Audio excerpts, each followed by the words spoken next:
سيوين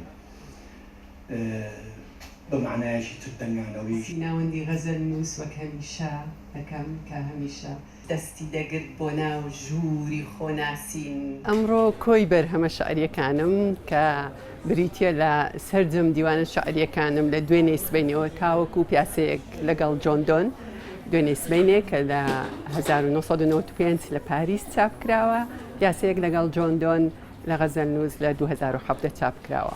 ئیتر کۆی ئەو بەرهەمە شعریانە نزیکەی حەوت دیوانن هەمووی لە یەک بەرگ لەلایەن چاپخانەی مانگە لە تاران چاپکراوەتەوە.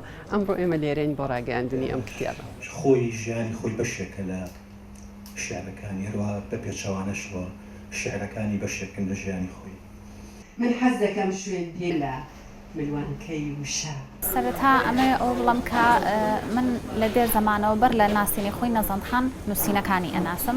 هیچێک لە بەرهەمە زۆر ناوازەکانی زەنگوڵی وتنە. زەنگوڵی وتن کۆمەڵە بەرهەمێکی شعریە کە زۆر تایبەتن، زۆر ژنانن و لە باوەڕێکی تەواو بە ژنەوە سەرچاوی گرتووە، بە ئیرادەی، بە خەمەکانی، بە خواستەکانی.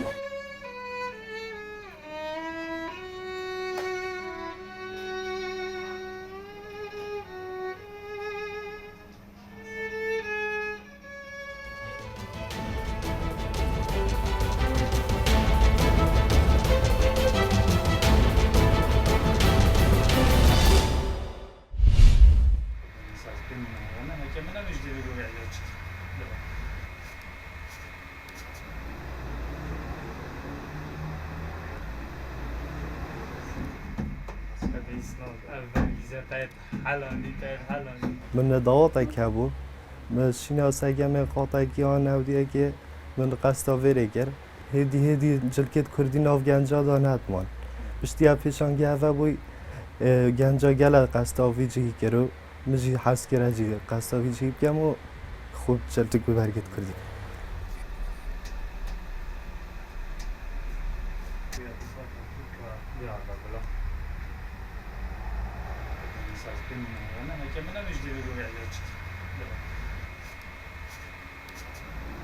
ما دیت جلگه کردی هدی توصلان داد 2005 تاراده کی برف کمبونه چو امرو بنا فزر ما چی و ما پیشانگه وکر جلگه کردیت ظلامو پتریات تنوری گنجن هل کفت تنیان دهواتا سیرانه کبت آهنگت قطابیانه پتریا گنجات تنوری.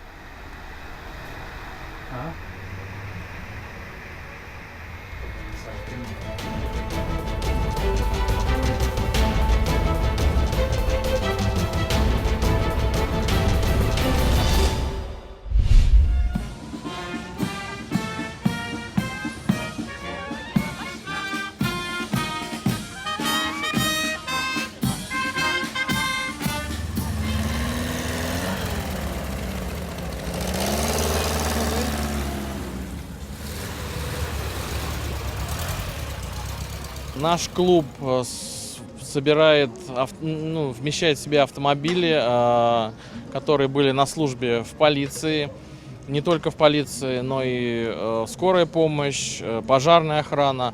Также мы приветствуем в нашем клубе спецтранспорта, такси. В клубе около 25 участников, в основном модели американского производства, но есть достаточно много автомобилей советского, естественно, производства и несколько европейских автомобилей.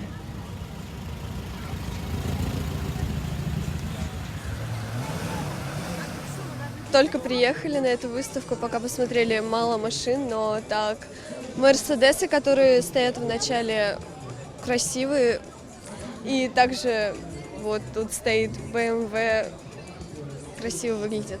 А так я не особый фанат старых машин.